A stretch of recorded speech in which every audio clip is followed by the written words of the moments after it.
Have you ever tried to hold two conflicting thoughts in your head at the same time? Like, racism is evil, but white people are awful? I sometimes wonder what it must be like to live your everyday life trying to maintain this mental incongruity. I came across this video by a group called Islamic Pulse, and it should be noted, as it occurred to me as well, that the existence of the group predates the Pulse nightclub shooting in June of this year. An odd coincidence, all the same. The video in question, which caught my eye, is entitled, "Is Extremism Bad?" A question most rational people would answer with an immediate yes.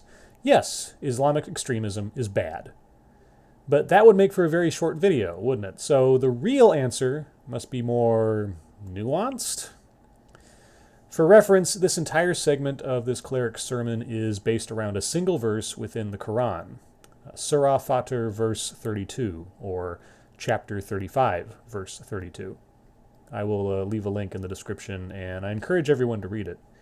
As a single chapter, it lays out very neatly many of the fundamental problems Islam has with the modern world, based on its assertions of infallibility and the remedies implied for those who do not think the same way as the book dictates one must. But I'm getting a little bit ahead of myself.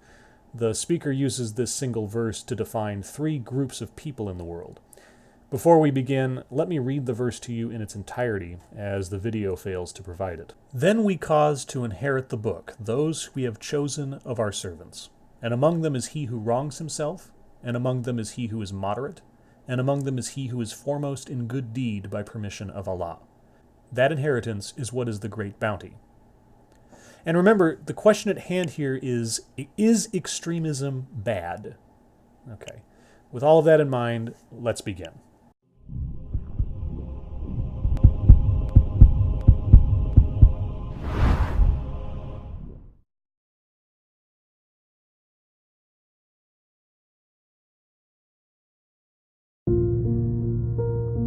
This is from Surah Fatir.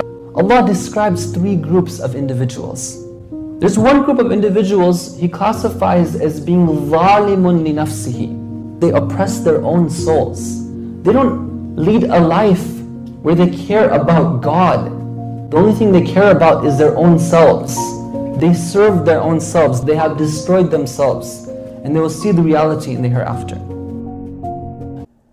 So this is the first group of people in the world, according to our speaker. These are the unquestionably bad people, the people who will go to hell.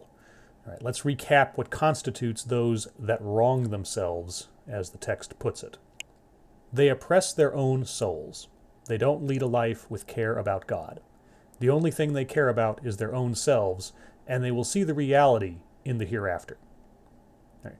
What he's talking about here is the infidel, the disbeliever. Chapter 35 goes into great detail about the disbelievers and what should be thought of them and done with them. Okay, fair enough. But notice what is not said here. These wrongdoers are all taking action upon themselves. They're self-centered, they don't think about God, they're destroying themselves. Now, do you think he means destroying themselves with a suicide vest in the middle of Baghdad? No, he's talking about those who lack faith. And that's all. So this is group number one towards answering the question. On to group number two. There's a second group of people who are those who are muqtasid. They are moderate. Their commitment to Islam is something which is perhaps half-hearted commitment to Islam. Maybe when it comes to certain rites and rituals, they're okay with it. But when it comes to accepting and practicing Islam as a whole, the commitment isn't truly there. Not surprisingly, as we move up the ideological purity scale, we come to the moderates. Fairly self-explanatory. But see how here, as well as with the first group, our cleric remains very, very cryptic. He doesn't specify specific actions or activities that will send you to hell, save for not caring about God. And here with the moderates, their failing is not practicing Islam as a whole. A whole what? What non-action or action distinguishes a moderate Muslim from a whole Muslim? Is it taking sugar in one's porridge?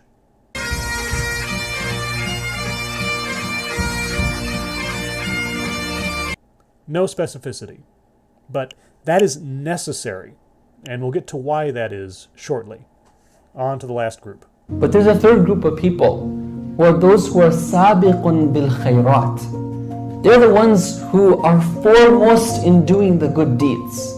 Those who are always trying to do the best thing possible, who are trying to find goodness and trying to find the truth and trying to find the most just thing and trying to act upon that. And now we reach the top of the scale. These are the good guys, the good Muslims. But again, look at the ambiguity here. What are the good deeds? And best by whose standards? Goodness, truth, the just thing. Now you may be wondering, as I did when I first watched this video, what does any of this have to do with answering the question, is extremism bad? Well, here it comes. Now, watch how the waters are muddied and the question is turned back on itself within the next 2 seconds of this sermon. Should I be considered as an extreme person because of that? Okay, did you get that? Okay, one more time for absurdity's sake. Should I be considered as an extreme person because of that? So, according to this cleric, extremism, or being called an extremist, relates to Muslims doing the good deeds, doing the best thing possible, doing the just things, and trying to act upon them. And he has been so vague in his definition so far, is it any wonder I can't say that he's not endorsing Islamic extremists like ISIS or Boko Haram? He's not saying the extremists reside in the first group, the wrongdoers, or within the moderates. He's framing the term extremist as an insult towards the true, whole Muslims. But we're not quite done yet. There's just a bit more to make a cherry on this shit sundae. Of course, we reject that type of use of Islam, which is foreign to Islam. That's not the way that the Prophet is. That's not the way the Ahlul Bayt were. They were individuals of compassion and mercy and logic. What is he talking about? Of course, we reject that type of use of Islam which is foreign to Islam. What type of use is foreign to Islam? Spreading the faith by the sword? Throwing homosexuals off of rooftops? Grown men taking children as wives? What is foreign in the use of Islam? That's not the way the Prophet is. So Muhammad wasn't a warlord. He didn't spread the faith through violence. He didn't advocate killing non-believers and apostates. What ways is the Prophet not? They were individuals of compassion, mercy, and logic. Really? What is compassionate, merciful, or logical about stoning a rape victim to death for having dishonored their family? If you couldn't already tell, this is the point in the video that really began to piss me off. The intellectual dishonesty, the dodging apologia for terrorism, the unwillingness to take a moral stand on anything. But there's a capper to this. There's one more swipe at freedom of thought before I wrap this up.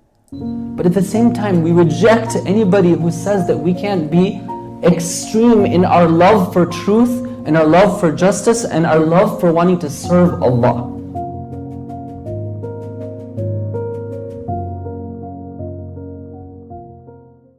And here's where we come to the point. This is why our cleric cannot answer the question, is extremism bad? But at the same time, we reject anyone who says that we can't be extreme in our love for truth, justice, and wanting to serve Allah.